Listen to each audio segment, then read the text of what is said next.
Hello everybody, this is the Facebook Live Q&A with the 2020 President, NWA President Todd Lericos, who's here with me today. My name is Trevor Boucher. I'm from the Social Media Committee and Webinar team. You'll probably notice that this isn't our typical type of webinar. We usually use GoToMeeting or something, but we're going to try something a little bit different and use Facebook Live. That's the new thing, right? And so this hopefully will give us a little bit of an avenue to be able to ask your questions directly to the President. And so this is kind of how this is going to work. It'll be a little bit different than normal. We're going to do a little bit of a chat about 2020 and different things that Todd wants to chat about, and then we're going to open it up for questions. And during this period, if you have any questions that you want to interject with, we'll be keeping our eye on them, and if we can get around to them during the discussion, we'll make sure to do that. But otherwise, we'll have a period at the end of our chat to be able to ask your questions straight up to us. So thanks for joining us, Todd. Sure. This is our first time to do this. It's a little bit nerve-wracking for us to be live on here. We can't screw up. That's true. We can't. can't. Answers. But we got a handful of things that we wanted to talk to the group about, and we wanted. I know that you wanted to mention, namely our theme. The annual meeting is always a big talking point, and what we can expect with that. Right. But also, just like, how is the NWA doing? So let's kind of start with, becoming president. And what's that like? What's that experience like? What was your path to kind of get there, and something like that? What was the experience like? Humble. I think if I had to boil it down to one word, and to follow people that have been past presidents in the NWA, and in particular Paul Schlatter, who was an excellent president last year, and I took over for him. Alan Seals before that, and so to step into their shoes is a big task, but. I'm happy to do it, and I took the reins in January, and I've been busy ever since. Mm-hmm. Yeah, so it's already February. You probably have like a whole laundry list of things that you guys have to tackle. One of what your first order of business, actually before you actually take office, is coming up with your theme, right? Right. And so in previous years, it's been pretty succinct. It's been like diversity with Alan, and then it was pay it forward with Paul. But this year it's forward together, and then there's quite a bit more to it. So tell us about what the whole theme is, and then why you decided to be pretty explicit with that. Yeah, the second part or the sub-theme off of Forward Together is meeting the future challenges in operational meteorology in the age of artificial intelligence, analytics, and digital communication. And so that's what the Forward Together is really about. It's about us looking a little bit further into the future than we normally do, with our research and our operational experiences and the experiences that we share at the annual meeting. I'm trying to get the organization to look a little bit further in the future at things that are coming at us, and to try and prepare operational meteorology for those things. Okay, so what's an example of something that an operational forecaster, if they were looking at your theme and wanting to maybe think about submitting something to this year's annual meeting, what's an example of something that might fit into that? Well, I'll kind of take a little bit of a step back there, and I'll just say that abstracts are open for the annual meeting here that we're having at the end of the year. The steering committee is changing up a little bit the way they do abstracts, and maybe we'll get into that a little bit as we go into the Facebook Live. But I would encourage everybody to go to the annual meeting website and check out the abstract submission information to see. The steering committee is going to take a look at, trying to select talks or evaluate talks that are kind of centered on the theme. We'll have more than that, obviously. They won't all be on the theme. But we're looking for how analytics, AI, which is artificial intelligence, and digital communication, which really speaks to our broadcasters and other members that have jobs in those types of fields. What are the future outlooks? What are we doing to prepare ourselves for that future and dealing with those things as they come along? I think are going to be relevant to the annual meeting this year. Okay, so you kind of alluded to the abstracts are open. Submit your abstract. We absolutely want people to start doing that. The sooner you can get it in, the better. But it's kind of it's a different process than it was in the past, right? And there's even some resources on, being able to provide a really good abstract, right? And that's available now.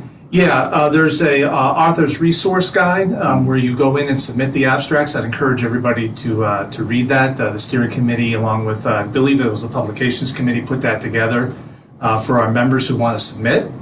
It has a lot of really good relevant information in there and what the steering committee is going to be looking for when they evaluate abstracts. Okay, so yeah, everybody has now a playbook on how they can make the best possible abstract for the annual meeting coming up. And that's really helpful. I know when I've had to do abstracts in the past, I'm kind of hand waving. I hope this is good. Do they find this interesting? But it'll be really good to kind of have a resource to fall back on for that. Yeah, it's good you mentioned that because it came out of a lot of feedback we get, right? So that's another thing I want to kind of let the membership know is that each year after the annual meeting, we really pay attention to the feedback that you give us on those annual meetings when we're trying to make it a better experience for everybody every single year. And so a lot of what we're doing with the abstracts this year have come out of that feedback. Oh yeah, so I actually see that we're posting the call for abstracts right there in the comments. So if you wanted to take a look at that resource is right there, and take a look at it and let us know what you think. If you have any questions, if somebody has a question about the annual meeting abstract submission process and everything, even after the resources, who would they contact? You can contact anyone at the NWA. Of course, Janice is always there for questions and her staff, with Bryce and the others over there at NWA. So just feel free to reach out to them. Cindy Elsenheimer and Matt Alto from AccuWeather are the committee chairs for the steering committee. So you can always go to them with questions as well. So the annual meeting, we just talked about the abstracts. What about just the 2020 in general? Like, what is it you see changing as far as the NWA altogether is going on? I know we just passed different bylaws last year, and we're kind of putting those into practice. So what are some of the things coming this year that we can expect for membership and how to be more involved? Yeah, I think there was a transition period there. You mentioned the bylaw change. It has taken a little bit of time for what's called the NWA board now, not council, to kind of get its feet underneath it, kind of set some precedents in how we want to do things in the future and get a little bit more regimented as far as how we want to run the organization. And that's been really successful for us so far, and it's paid a lot of dividends as far as getting us on the right footing. And so that's taken a little while, for us to learn how to do that. And luckily we had an excellent set of folks that were on the board, and the new members that are coming on this year will help us follow through on that.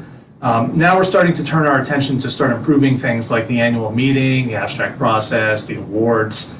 All of those things are starting to come to fruition now over the next year. So you're going to start to see some changes in there that I think the membership will really like.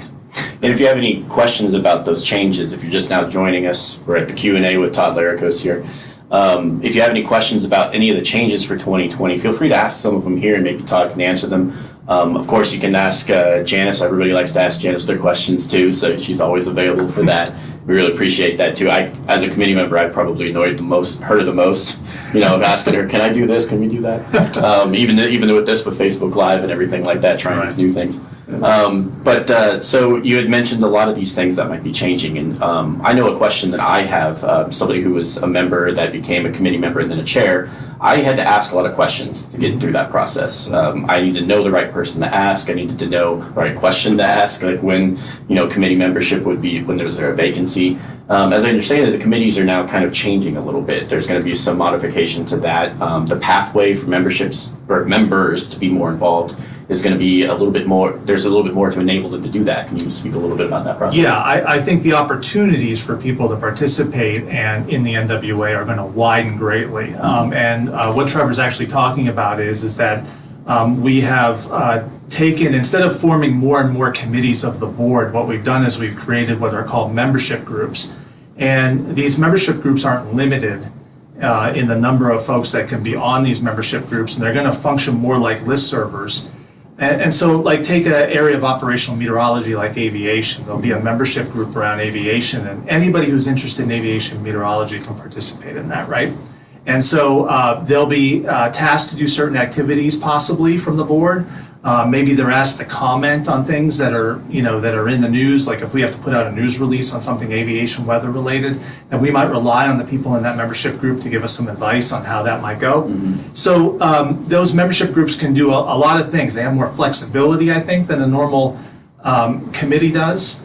Like I said, they're unlimited, and so they'll rise and fall on how popular they are, and whether or not people have interest and are are engaged in those ways. And so I think that's kind of exciting. I really think it's going to kind of open up the doors quite a bit to a lot of folks who want to participate, but up until this point, committees of the board have tried to keep the membership at least a little bit, reasonable to manage, whereas these membership groups are able to grow to the size that they need to in order for more people to participate. Mm-hmm. Yeah, it makes sense to have like committee caps, in the past, and have like a certain amount that can be involved. But what that does, especially with terms and being 3 years, I think that's the old way that it was done. Yeah. Is you had to kind of wait around for your opportunity, and then there was only so many like slots that were available. Yeah. And so you had to be at the right place at the right time to really start to have a larger, more centralized role in the NWA. And what I really like about this idea is that this gives you a voice from the beginning. Yeah. So whether or not you're a new member or you're a seasoned veteran, you have an opportunity to have your voice heard. So my next question with this, more of an ignorant question, is where do you get to do that? Is this discussion take place on social media? Like, where is this happening? So it's not live yet, and of course you'll see when it does become live, though, we'll be communicating it through our normal channels. But right now it's going to work through the member clicks system that we have, our membership system that you're familiar logging into, and they'll function a lot like list servers. And of course they'll have people that are running each of these member groups and a committee to actually oversee all of the member groups. Which sounds terribly bureaucratic, but it's not. It's just a committee to make sure that the membership groups are actually working properly and that we're doing the right things and making some changes on the fly if we have to. But it'll be through member clicks, so it'll be familiar to everybody. I think it'll be relatively easy to use, and they're working on getting that up and running as we speak. So, okay. One more thing I wanted to say, Trevor, too, is that none of the opportunities to serve on committees are necessarily going away, right? They'll still be there.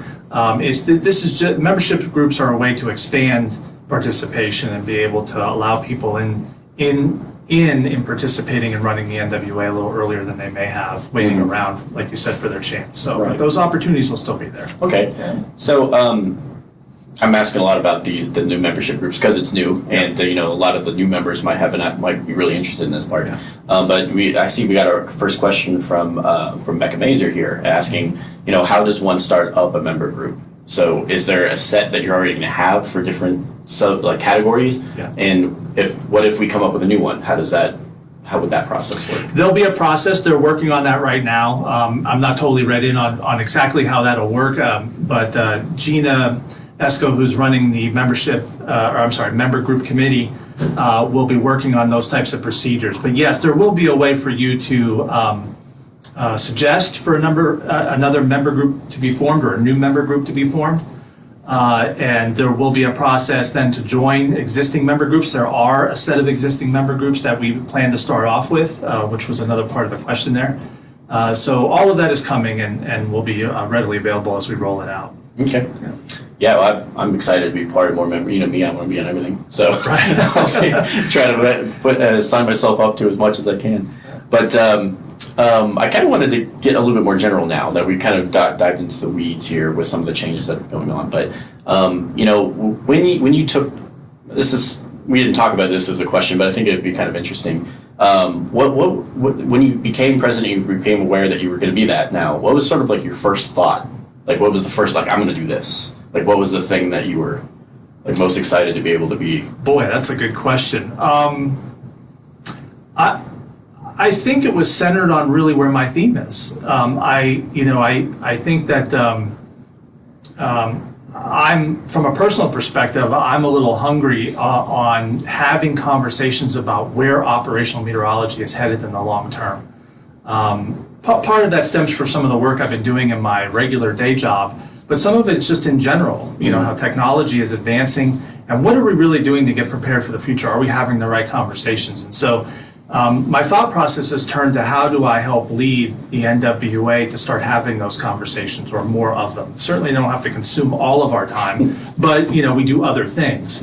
But how do we start to at least pay some attention to where we're going in the future? And I think that's really relevant to a lot of our younger members, right, who are going to be in the field of meteorology long after I'm sipping Mai Tais on the beach, I'm sure.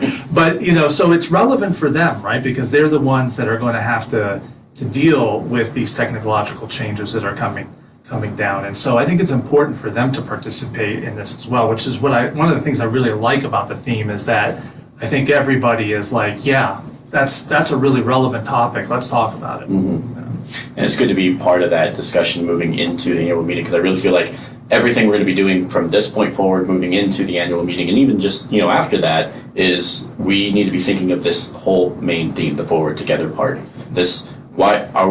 The questions we should be asking moving into the annual meeting is really that, and how are we to present that in a way at the annual meeting that it's a way that everyone's going to be taking it away from that, and then it's an actionable thing from them, you know. And so, for those of you just joining, we're here with Todd Lericos. We're asking him his questions. We had one or two so far, but we're gonna continue to have this chat about 2020 and what to expect this year. And then feel free to ask your questions. We'll see them right in front of us here, and we'll make sure to ask them. Moving now into, we talked a little bit about, what 2020 is to expect, the changes with the NWA. We talked about sort of the annual meeting and your theme. So is there anything specifically that you wanted to kind of, now that you have the attention of the NWA membership now, so to speak, is there anything that you would really like to get across to them? I'm kind of alluding to your president's messages over the first 2 months. If you haven't had a chance to read them, they're right there on the NWAS.org. You can also find them on the Facebook page too, but anything from there that you really want to reiterate? Well, there's only been 2 so far, so there'll be more coming, and I welcome. I think one thing I would want to convey to the membership is that I've got a virtual open door. So I know not everybody can come to Las Vegas, but I'm approachable. Send me an email, set up a call with me, whatever you want to do. If you have some ideas on the theme, or some ways to improve the National Weather Association, I want this to be a very open presidency, so to speak, and kind of follow Alan and Paul's lead in that, because they were that way too as well, very approachable. So that's one thing I would want to convey to the membership is that, if you have a comment, have a question, just reach out to me. So. Yeah, I get to do that all the time, probably to the point where it annoys him. Actually coming in, this is his office we're in right now, so I spent all day setting this up so that we can have this. But yeah, so I can tell you, as a member, I'm always, really excited to be part of this. I have my own answer to my next question for you, but I'll let you address it. I feel like I get this question quite a bit from colleagues in operation meteorology, but also just other folks that are just kind of interested in being a part of this professional society, but they don't really know why they should be a member. And I have a very long-winded answer to this, but I'd like to get your answer to why should people who are not members now, why should they be members now? I think there's a couple of things. I think there's a whole bunch of things that actually come to mind. I'll try to keep it to something a little bit reasonable because I know, we don't have all night. But I think if I were to boil it down really to one thing, it would probably be expanding your professional network. And more so than just expanding your professional network, expanding it beyond where your field that you work in, beyond the field you work in, essentially. So one of the very really cool things about the NWA is that there are a lot of broadcasters, there's a lot of private industry, there's a lot of government meteorologists, there's a lot of military meteorologists, and so you have a lot of membership sectors. And expanding your professional network among those is very beneficial in a couple of different ways. One is that you have people to rely on if you from a subject matter expertise. If as you're doing projects in your work, how can they help you or bring a perspective that is different than yours, right? And the other is that we learn from one another. I continually learn from our broadcasters and from our private sector Met folks about things that I do in government, as a government meteorologist, and new ways of doing things that I can kind of bring in. And so that sharing that goes on from those different sectors, I think, is really important. And that's something that is, I don't know if it's completely unique to the NWA. I mean, certainly AMS has a diverse membership too as well, but it's how I got started expanding my professional network, so I'm a little biased. But I think that's probably the primary benefit. So if you're a young person starting out in operational meteorology or even research meteorology that's operationally related, or in the military. Think about joining and expanding your professional network. And it'll only take 1 or 2 annual meetings before you start to see the benefits, right? And completely agree with the annual meetings. As an extrovert, it's my favorite place in the world to be, to talk about the profession I love with the people that are equally love it as much as I do, So from a standpoint, I don't have more fun of a week than really that week, but it's not just the annual meeting that you get to get that from. There's especially now that that Becca's done such a great job with the webinar series, that you have a platform to share some of the work that you're doing. And the other thing too is that the diversity that we really have within our membership is just, I think that's one of the things that's really unique about us, is that we really very much encourage, having younger people come into the NWA. And then once, when you're a member, then what can't you do? You can do a webinar, you can share your work on the newsletter, you can go to the annual meeting, and you can interact with all these people. And that's the type of thing that every year it just gets better. Yeah. And so that sort of leads me to my next question with the annual meeting, coming back to that. Yeah. What is your favorite thing about the annual meeting? What's the thing you look forward to every year with that? That networking is kind of one thing that we talked about. But it's just about every year. I'll give you an example. Last year, Paul was talking about karaoke night. That was one of my favorite things, being able to go and then do that after the annual meeting. But we did it. I find that before I even got up there to start singing, I was talking about the presentation that was earlier that day. And so what is something like that where you have the annual meeting, you always look forward to this thing that you get to do? Yeah, that's a good question. I think it's general in nature. It might be too general, to answer your question, but seeing my friends. I think, I just, in this particular career field, I have a lot of colleagues, and I would call all of them really friends, and just going out to the lunches and the dinners. I mean, this is aside from the great program that is put together every year for the annual meeting, and the presentations obviously are fantastic. And that's great, but it's all, it's just an action-packed day with extracurriculars, lunch and dinners and karaoke and just, reconnecting with people is something that I look forward to every single year. I mean, for the first couple of days of the annual meeting, you're just saying hi to everybody, just there's hundreds of people there that and so, so that's probably one of the biggest things that I look forward to. Yeah, that camaraderie that we have. I think you had said something about what's unique to the NWA. Yeah. And that camaraderie is definitely that. I don't remember if you remember Orange County, but we had, that was shortly after, I think, that really active hurricane season that we had was 2017. And so I distinctly remember that year because of the fact how everyone came together and was supportive of each other. Yeah. And it was very much, I felt like that year, that was the most, I felt like I was part of a family more than anything else. And so after that year, I always felt like, okay, this is where I belong. This is the society that I think fits me and what I want to do and the people that I want to work with. Yeah, I feel the same way. And, and what's really interesting is something that's kind of come about recently in the explosion in social media is that you realize that people are participating in NWA in very different ways now with webinars and social media and NWA Orphans, which is a thing that kind of just grew out of nowhere.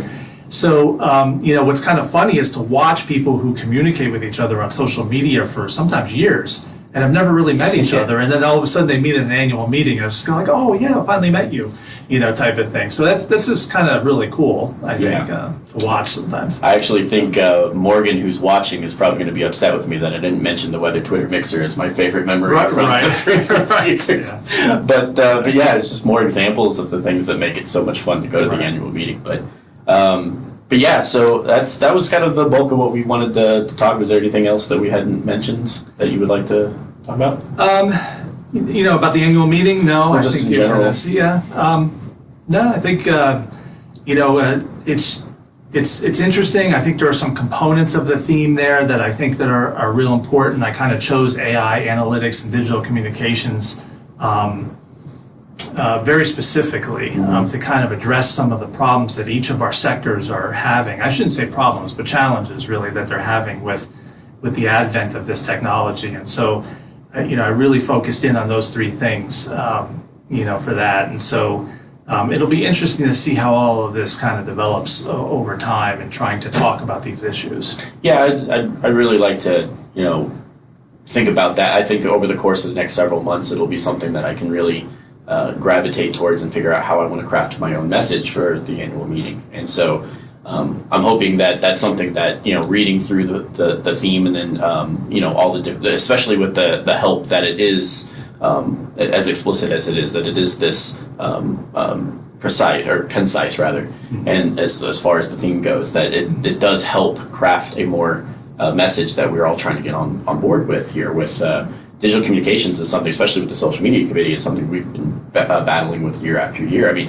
the fact we're on Facebook Live is case in point of that, we are embracing this new technology. How are we going to use this to benefit what we do? Yeah, and this is where I was talking a little bit earlier about how the sectors, membership sectors of the NWA can kind of help, right? So, broadcasters in our association are having a challenging time trying to figure out how digital communications is affecting, the broadcasting paradigm, and how everything is a 24-hour news cycle and how people want things delivered to their phone.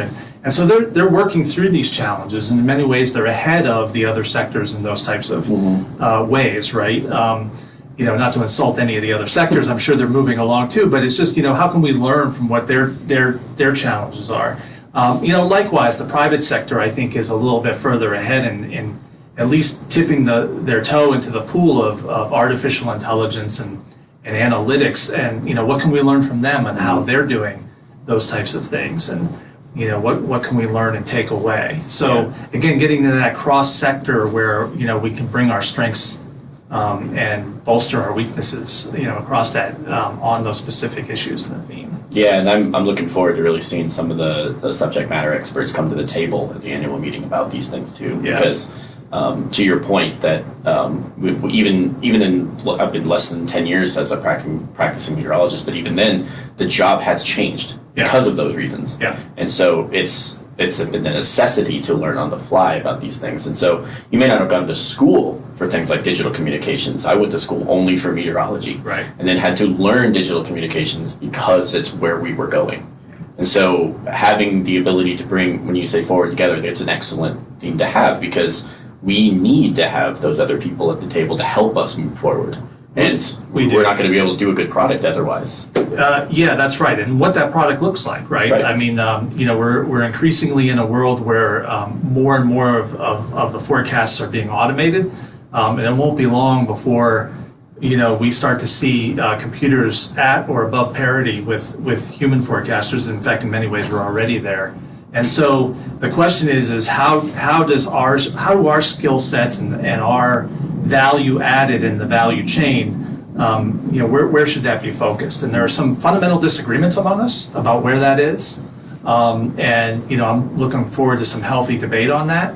But sooner or later, and the other thing I said this in my January message too, and I think it's important. We're not the only career field dealing with this, right? And there are many career fields like medical and engineering and all that are dealing with these sorts of things where if you look forward 5 to 10 years, if you're not careful, you can be displaced. And the question is where is our spot in the value chain in the future? And we need to really, kind of sink our teeth into that as a group and have those discussions. Yeah, that's my favorite. I think if I had to pick one specific thing about the meeting itself, when you go to the meeting and talk about the discussions, you get to have these disagreements. And the disagreements are part of the process. Right. So that we can establish, okay, everybody's different viewpoint about where the future is going. Let's try to get on the same path together with this. Mm-hmm. So forward together, it's perfect. It's like, if we're going to be talking about the future, we have to do it, all of us. It's not some of the memberships are going to disagree and go away. You can't do that. Right. It's got to be, we all got to come together and agree on how we want to tackle this issue. Yeah, I think that's right. Yeah. So we're coming at about half an hour now. So we've been talking with Todd here, the NWA President. If you're just joining us, it seems like we got 11 viewers currently right now. So I think we've got a steady group of about 8 to 10 at any one given time. So we've had quite a few. We'll hang on for another couple minutes here. If you have any other questions, please ask us. That's what we're here to do. We're kind of opening it up for questions now. I may have one or two more for Todd, just kind of to get us talking here. But please jump into the comment section here and ask us a question, and we'll try to answer it for you. So I guess I'll start off while we kind of wait for someone to come in here. Sure. Just sort of basic stuff. So far that you have been president, what is your favorite thing that you've done as a president? Like, hey, I'm president, I get to do this. Most of the work I've done as president thus far, it's only been 2 months now, has just been more administrative and from a remote capacity. We do have our mid-year meeting coming up in June. It'll be late May. And so we'll be working on some things there. We did have a board meeting a couple of weeks ago, and so that was probably the most substantial. I got to get on a conference call and talk to the rest of the board, see everybody, and start to work on some of the issues and kind of dust ourselves off at the first of the year and kind of get going again. So that was kind of probably the biggest thing that's happened over the two months. And working with the other thing is working with Cindy and Matt. I mentioned them earlier. They're the chairs of the steering committee, annual meeting steering committee. They are nose to the grindstone at this point, and the rest of the steering committee too as well. I don't mean to leave them out.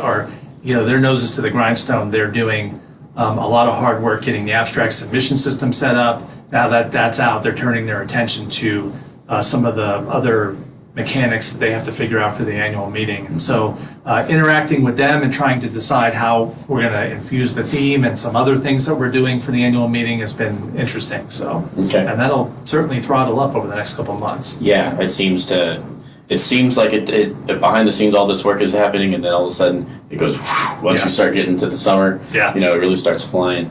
We did get a question while you were answering. Sure. It's about the digital seal. And so somebody had said, how come we've only given a handful of digital seals? It seems to me that the criteria is not very social media friendly, maybe alluding to it's a little difficult to obtain it. Do you have any comment on that? Yeah, I'd have to take a look at that, I think. I'm not so sure it's difficult. It's too difficult to attain. I think there does need to be a process there, right? I think if we're going to put a seal as an NWA on anything, I think we need to be sure that certain standards are met. But I think that doesn't mean necessarily that we don't reevaluate that from time to time. So I would encourage you to reach out to me and let me know your thoughts a little bit more in detail, and we can kind of take a look at it and see, do we need to reevaluate that? And if we do, we will. So it shouldn't be impossible to attain, but at the same time, we do want to kind of set certain standards. And I think it's a relatively new area, right? I mean, we all see what's going on in social media with operational meteorology, just with every storm, every hurricane, every winter storm, and so we want to be sure that we get this right.